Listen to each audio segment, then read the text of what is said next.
नमस्कार, daily line के news file bulletin में आपका स्वागत है। मेरा नाम है मार्तंड सिंह। इस बुलेटिन में हम आपको बताएंगे इलेक्टोरल बॉन्ड पर अब क्या नई जानकारी सामने आई। इसी के साथ बताएंगे लोकसभा चुनाव की तारीखों पर विपक्ष ने पीएम मोदी पर क्या हमला बोला। साथ ही ये भी बताएंगे कि दिल्ली के मुख्यमंत्री अरविंद केजरीवाल को लेकर क्या बड़ा अपडेट अब सामने आया है। इसी के साथ ये भी बताएंगे कि गुजरात से जुड़ी और कौन सी बड़ी खबर सामने आ रही है। लेकिन उससे पहले नजर डालते हैं आज की हेडलाइंस पर। चुनाव आयोग की वेबसाइट पर इलेक्टोरल बॉन्ड का नया डेटा जारी। बीजेपी ने सबसे ज्यादा 6,986 करोड़ के बॉन्ड कैश कराए। लोकसभा चुनाव की तारीखों पर विपक्षी नेताओं ने मोदी सरकार पर बोला हमला। खड़गे बोले 3 से 4 फेज में हो सकते थे चुनाव, लेकिन मोदी को पूरे देश में घूमना है। अरविंद केजरीवाल की मुश्किलें नहीं हो रही कम। ईडी ने आज भेजे 2 समन। दिल्ली में शराब नीति के साथ जल बोर्ड में भी हुआ भ्रष्टाचार। आरएसएस के दोबारा सरकारवाह बने दत्तात्रेय होसबोले अब 2027 तक संभालेंगे जिम्मेदारी। राष्ट्रीय स्वयंसेवक संघ की बैठक में किया गया ऐलान। गुजरात यूनिवर्सिटी में नमाज पढ़ रहे छात्रों पर हमला। धार्मिक नारे लगाते हुए नमाजियों के साथ की गई मारपीट। 5 विदेशी छात्र घायल। अब बात करते हैं पहली खबर की। चुनाव आयोग ने सुप्रीम कोर्ट की रजिस्ट्री से 16 मार्च को मिला इलेक्टोरल बॉन्ड का नया डेटा रविवार को अपनी वेबसाइट पर अपलोड कर दिया।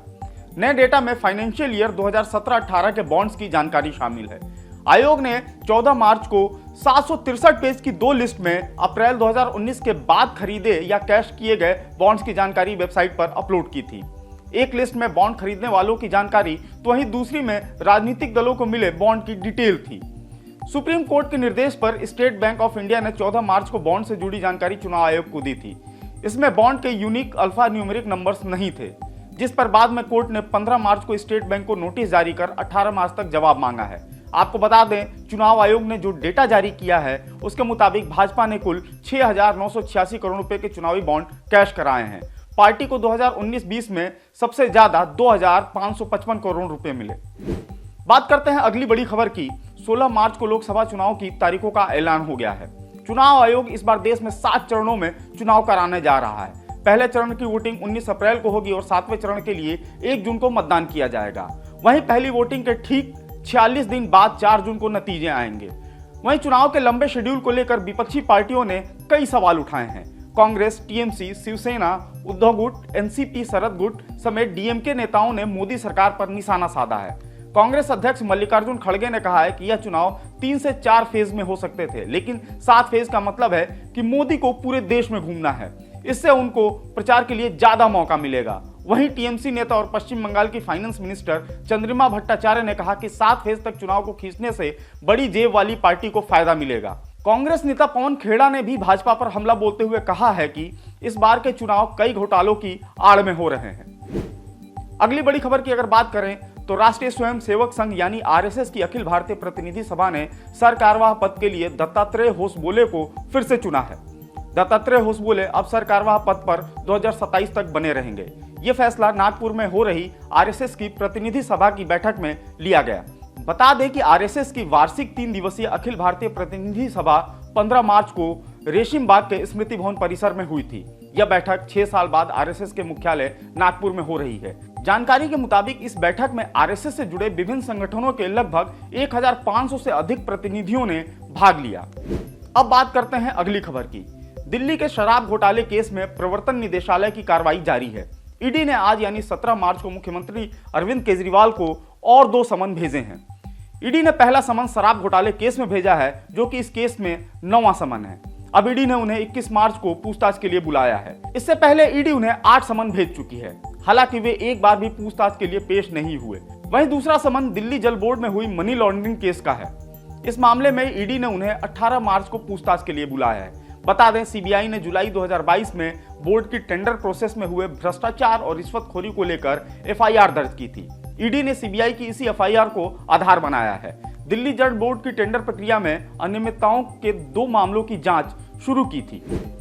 अब बात करते हैं अगली खबर की। गुजरात विश्वविद्यालय के हॉस्टल में मॉब लिंचिंग की घटना सामने आई है। यहां नमाज पढ़ रहे छात्रों पर भीड़ ने हमला कर दिया, जिसमें 5 विदेशी छात्र घायल हो गए। जानकारी के मुताबिक घायल छात्र अफ्रीकी देशों अफगानिस्तान, उज्बेकिस्तान के रहने वाले हैं। राज्य के गृह मंत्री हर्ष संघवी ने घटना पर संज्ञान लिया और पुलिस अधिकारियों को आरोपियों को जल्द गिरफ्तार करने और घटना की निष्पक्ष जांच करने के निर्देश दिए हैं। जानकारी के मुताबिक मारपीट का मामला यूनिवर्सिटी हॉस्टल के ए ब्लॉक में 16 मार्च की रात का है। हॉस्टल कैंपस में कोई मस्जिद नहीं है, इसलिए वे रमजान के दौरान रात में पढ़ी जाने वाली तरावी की नमाज ए ब्लॉक में पढ़ रहे थे। इस दौरान बी ब्लॉक से आए 3 छात्रों ने इसका विरोध किया। उनके जाने के बाद करीब 200 लोगों की भीड़ पहुंच गई और जय श्री राम का नारा लगाते हुए हमला शुरू कर दिया। इस दौरान कुछ छात्रों ने हॉस्टल के कमरों में भी पथराव किया। कुछ हॉस्टल में घुस गए और लैपटॉप, एसी, अलमारी, टेबल, दरवाजे, म्यूजिक सिस्टम तोड़ दिए। वहीं बाहर खड़े टू व्हीलर्स में भी तोड़फोड़ की। इस घटना को लेकर असदुद्दीन ओवैसी ने मोदी सरकार से सवाल किया है कि क्या मुस्लिम शांतिपूर्वक नमाज भी नहीं पढ़ सकते। अब बात करते हैं अगली खबर की। सांप का जहर सप्लाई करने केस में नोएडा पुलिस ने यूट्यूबर एल्विस यादव को गिरफ्तार कर लिया है। एल्विस यादव पर रेव पार्टी में सांपों का जहर सप्लाई करने का आरोप है। इसी केस में नोएडा पुलिस ने एल्विस यादव को पूछताछ के लिए बुलाया था, जिसके बाद पुलिस ने एल्विस को गिरफ्तार कर लिया। बता दें कि नोएडा पुलिस एल्विस यादव से किसी गुप्त स्थान पर पूछताछ कर रही थी। इस दौरान पुलिस के कई बड़े अधिकारी भी मौके पर मौजूद थे। अब बात करते हैं अगली खबर की। लोकसभा और विधानसभा चुनाव की तारीखों के ऐलान के एक दिन बाद निर्वाचन आयोग ने चुनावी कार्यक्रम में बदलाव किया है। आयोग ने कहा कि अब अरुणाचल प्रदेश और सिक्किम चुनाव की मतगणना 4 जून की जगह 2 जून को होगी।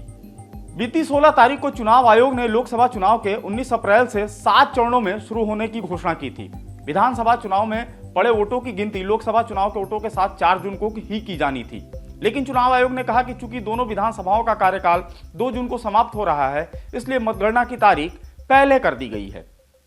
डेली लाइन के न्यूज फाइल बुलेटिन में फिलहाल इतना ही। फॉलो करते रहें हमारे डिजिटल प्लेटफॉर्म डेली लाइन को।